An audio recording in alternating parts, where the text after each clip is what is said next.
Cette semaine, j'ai reçu un tas de mails me demandant de parler de la loi dite Blanquer qui va impacter le fonctionnement des écoles primaires.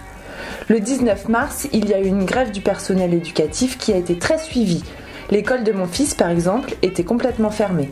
Fière de cette école engagée, bravo à vous! Mais c'est vrai que le projet de loi est complexe et que de l'extérieur, on ne peut pas comprendre ce que ça raconte.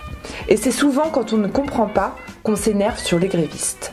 Je ne savais pas moi-même ce qu'il y avait dans cette loi. Du coup, j'ai demandé de la documentation autour de moi pour me renseigner. Eh bah, j'ai rien compris! Des tas d'articles dans cette loi complètement flous qui peuvent être interprétés de plein de façons différentes. Ça donne l'impression que c'est un brouillon, mais non.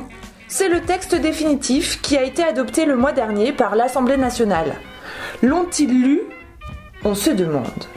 Bref, j'ai eu de la chance. Les enseignants et enseignantes de mon école organisaient une réunion pour expliquer aux parents, alors j'y suis allée. Ce projet de loi est complètement flou et ce n'est pas un hasard, car des textes de loi rigoureux, ils savent les écrire quand ils veulent.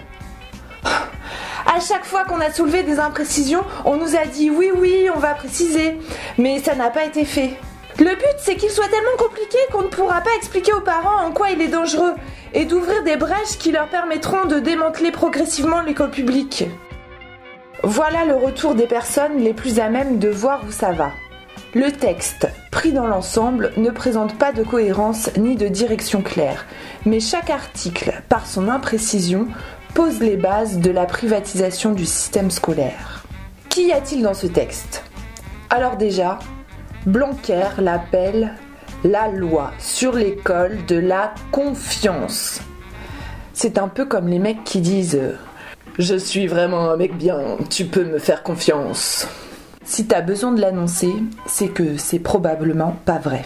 Dans les gros changements, on trouve l'article 6, dit « École du socle ». L'idée, c'est de permettre la mise en place de regroupements primaires-collèges. Les directeurs de primaire deviendraient alors adjoints du principal. Bonjour, je viens inscrire mon fils en CP. Alors, la primaire, c'est dans l'aile 12, vous traversez le campus vers la zone B, gauche, droite, gauche, ça sera le bâtiment rouge sur votre droite. M est enseignante dans mon école. D'après elle, c'est l'article le plus dangereux du texte de loi.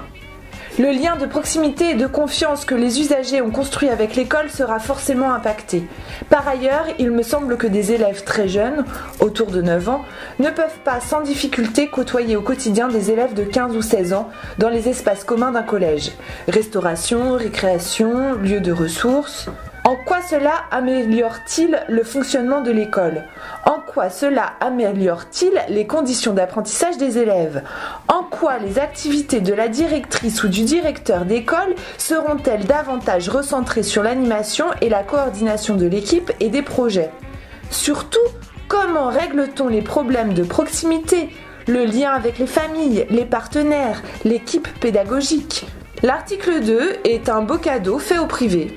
Sous prétexte de scolarisation obligatoire à 3 ans, déjà effective dans 97% des cas, les collectivités vont devoir financer les frais de scolarité des maternelles privées. Notez Monique, article 2, les collectivités devront financer les maternelles privées afin de permettre la scolarisation obligatoire des 3 ans. Mais monsieur Blanquer, presque tous les enfants sont déjà scolarisés. J'ai dit notez Monique, pas réfléchissez. L'article 14 impacte à la fois la qualité de l'enseignement public et des conditions de travail des enseignants. Les étudiants pourront, dès Bac+2, se retrouver seuls en classe pour des remplacements. Bienvenue en formation, voilà ta classe, bon courage. Et pour anticiper toute tentative de rébellion du corps enseignant, l'article 1 permet des poursuites judiciaires s'ils expriment leur désaccord sur les réseaux sociaux. Bonjour Madame Dupont, ou devrais-je dire @Sophie-Meudon74. Dans l'académie de Marseille, le directeur a carrément interdit les réunions d'information entre enseignants et parents. Alors voilà, sous l'apparence d'un texte un peu vague, dont on ne perçoit pas bien l'objectif, et avec l'étiquette marketing d'école de la confiance, cette loi prépare le terrain pour la création d'une école à 2 vitesses. Une école publique au rabais, qui disposera de moins en moins de moyens et où seules les personnes engagées et ou celles qui n'auront pas le choix viendront apprendre et enseigner. Ouvrez vos cahiers du jour, on va travailler les synonymes. Et une école privée pour les autres qui aura peut-être plus de moyens mais dont l'objectif ne sera plus l'éducation mais la rentabilité. Prenez vos tablettes interactives, je vais vous montrer comment candidater pour une grande école. Alors que faire ? Eh bien, la loi a été adoptée par l'Assemblée nationale, mais pas encore par le Sénat, devant lequel elle ne passera qu'en mai. Il reste donc environ un mois pour faire pression pour son retrait. La première chose à faire, c'est de discuter avec les enseignants et les enseignantes de nos enfants et de leur apporter notre soutien.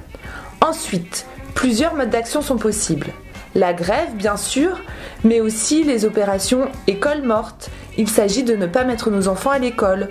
En s'organisant entre parents, on peut tenir dans la durée plus facilement qu'avec les grèves qui peuvent s'essouffler faute de salaire. On a aussi parlé d'occuper les bureaux des directeurs et des directrices de nos écoles et de prendre les appels à leur place pour expliquer la situation. Mon instinct me dit qu'on ne rencontrera pas de résistance. Et bien sûr, les bonnes vieilles méthodes, discuter, faire des tracts et des manifs. Cette BD est libre de droit, alors n'hésitez pas à la faire tourner. Elle est aussi disponible sur mon blog emmaclite.com. Vous pouvez l'imprimer, l'afficher, bref, l'utiliser comme bon vous semble.